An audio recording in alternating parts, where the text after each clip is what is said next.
بسم اللہ الرحمن الرحیم۔ السلام علیکم ورحمۃ اللہ وبرکاتہ۔ ایسی چیز لایا ہوں، اگر کوئی تنگ دست ہے تو اللہ تعالیٰ اس کے رزق میں وسعت عطا فرما دے،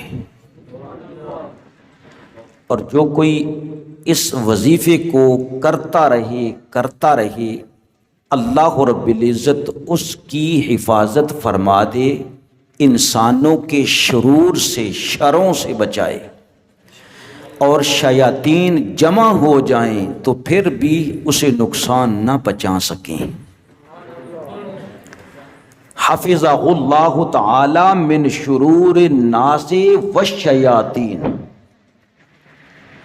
انسانوں کے شر سے بھی اللہ محفوظ رکھے اور شیاطین کے شر سے بھی اللہ محفوظ رکھے۔ وفتح علیہ جمیع مغلقاتہ، جتنے دروازے بند ہیں اللہ تعالیٰ اپنی رحمتوں کے سارے دروازے اس پر کھول دے۔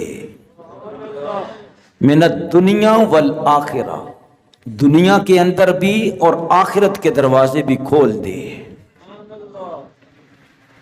وَإِذَا قَرَأَهَا ضَعِيفٌ كَثِيرًا قَوِيًّا، کوئی بڑا ہی کمزور شخص ہے معاشرے کا، جس کو کوئی شخص انسان سمجھتے ہی نہیں ہے، وہ اس کا ورد شروع کر دے اور کثرت سے پڑھے تو معاشرے کے اندر اللہ تعالیٰ اس کو مضبوط بنا دے۔ اب الذلیل، اگر کوئی ذلیل ہے یعنی اس کی معاشرے میں کوئی عزت نہیں ہے، ہر کوئی اس کو دھدکارتا ہے، اس کو مذاق کرتا ہے، اس کا مذاق اڑاتا ہے، تو فرمایا عزہ، اس پاک دعا کے صدقے فرما کے اللہ رب العزت اس کو معزز فرما دے گا، اس کو معزز فرما دے گا۔ والمغلوب، اگر دنیا غالب ہے، وہ بیچارہ مغلوب ہے اور تنگ آیا ہوا ہے، کوئی اس کا مددگار نہیں ہے، انتصارا، اللہ رب العزت خاص جناب سے اس کی مدد فرمائے گا۔ اول معسر، یا وہ جو تنگ دست ہے، اس کے ہاتھ میں جو کچھ ہے ہینڈ ٹو ماؤتھ، بالکل گزارا ہی چل رہا ہے، بلکہ گزارا بھی نہیں ہو رہا، یسر اللہ امورہ، تو اللہ رب العزت اس کے سارے معاملات خود حل فرما دے۔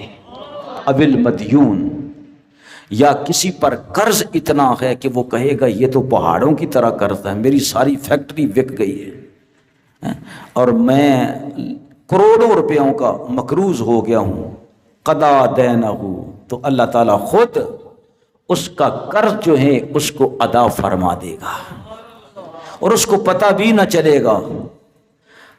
اول مسجون، اگر کوئی ناحق کسی کو قید کر دیا گیا ہے کہ چھوٹ نہیں سکتا ہے، خرج من سجنہ، تو اللہ تعالیٰ اس کے صدقے فرما کے اس کو قید خانے سے رہائی عطا فرمائے گا، قید سے رہائی عطا فرمائے۔ اس کی اصل کیا ہے، کہاں ہے؟ وہ ہیں راوی سیدنا مولا کائنات علی المرتضیٰ شیر خدا رضی اللہ تعالی عنہ، اور اس کو نقل کیا ہے حضرت سیدنا امام ترمذی رحمۃ اللہ تعالی علیہ نے اور امام احمد بن حنبل رحمۃ اللہ علیہ نے، اور فرمایا کہ حدیث حسن، یہ حدیث حسن ہے، یہ حدیث حسن ہے۔ حضرت مولا کائنات علی المرتضیٰ شیر خدا رضی اللہ تعالی عنہ کے دروازے پر جو بھی سائل آتا تھا نا، تو آپ کچھ بھی پاس ہوتا ہے آپ اس کو نواز دیتے ہیں۔ سید دو جہاں صلی اللہ تعالی علیہ وآلہ وسلم کا ایک امتی حضرت علی رضی اللہ تعالیٰ عنہ کی بارگاہ میں آیا تو آ کر عرض کرتا ہے کہ میں مکاتب ہوں اور کتابت سے عاجز آ گیا ہوں، یعنی مکاتب اسے کہتے ہیں کہ جو کسی کا غلام ہو، اپنے آقا سے سودا ہو گیا کہ میں تجھے 1 کروڑ روپیہ دے دوں گا تو مجھے آزاد کر دے گا. تو کتابت ہو گئی کہ جس دن تو 1 کروڑ روپیہ اپنے مالک کو دے دے گا تیری آزادی ہو جائے گی. سمجھا گئی؟ اب وہ جو مکاتب ہے وہ کسی سے زکوٰۃ بھی لے سکتا ہے اپنی کتابت کے پیسے پورے کرنے کے لیے. تو عرض کی کہ جتنے میں نے اپنے مالک سے معاہدہ کیا ہے نا، میں نے جتن کر لیے ہیں، لیکن میں ادا کرنے سے عاجز آ گیا ہوں، تو مجھے کچھ دو، میری مدد کرو. اللہ اکبر. تو مولا کائنات حضرت علی المرتضیٰ شیر خدا رضی اللہ تعالی عنہ نے فرمایا الا اعلمک کلمات، کیا میں تجھے چند کلمات نہ سکھا دوں؟ اس کا فائدہ کیا ہوگا؟ علمنی ہن رسول اللہ، وہ کلمات مجھے اللہ کے رسول صلی اللہ علیہ وسلم نے سکھائے تھے. لو کان علیک مثل جبل اینن، اگر تیری گردن پر پہاڑ جتنا قرض ہے، پہاڑ جتنا قرض ہے اگر تجھ پر، تیری گردن پر، اداہ اللہ عنکا، تو یہ نہ دیکھ یہ کیسے اترے گا، تو یہ دعا مانگ، تجھے پتہ بھی نہ چلے گا، اللہ تجھے سارے قرض تھے خلاصی عطا فرما دے گا. تو وہ حدیث پاک میں یہ دعا ہے، یہ دعا ہے. اور اللہ رب العزت رد نہیں فرماتا جس کی گارنٹی اللہ کے رسول صلی اللہ علیہ وسلم نے دے دی ہو، اللہ کے رسول صلی اللہ علیہ وسلم نے دے دی ہو. تو یہ شخص کوئی یہ دعا جو ہے وہ مفرد بھی پڑھ سکتا ہے، یعنی تنہا صحیح یہی دعا پڑھے، اور کتنی مرتبہ؟ 1 تسبیح روزانہ کر لیا کرے. تو 100 مرتبہ اگر کوئی یہ دعا کر لیتا ہے تو وہ یہ نہ جانے کہ میری مدد نہ ہوگی، نہیں، بلکہ کیا ہوگا؟ ہر کام اللہ رب العزت اس کا فرما دے گا.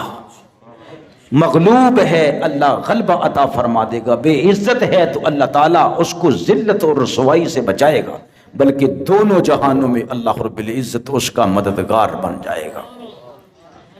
وہ دعا میں آپ لوگوں کے سامنے رکھ رہا ہوں. اللہم اکفنی بحلالک عن حرامک واغننی بفضلک عن من سواک. اللہم اکفنی بحلالک عن حرامک، اللہ جو تیری حرام کردہ چیزیں ہیں وہ مجھ سے دور کر کے وہ چیزیں عطا کر دے جن کو تو نے میرے لیے حلال ٹھہرایا ہے. اے اللہ تو اپنے فضل سے مجھے اتنا غنی کر دے کہ تیرے فضل کے علاوہ ہر کسی کی منت سماجت سے میں غنی ہو جاؤں اور بے نیاز ہو جاؤں. مجھے کسی کے دروازے کو نہ دکھا، میں صرف تیرے ہی دروازے کا سائل بنوں، اور تو مجھے اتنا عطا فرما دے کہ میرا رخ کسی کی طرف بھی نہ جائے، اتنا تو مجھے مالا مال کر دے.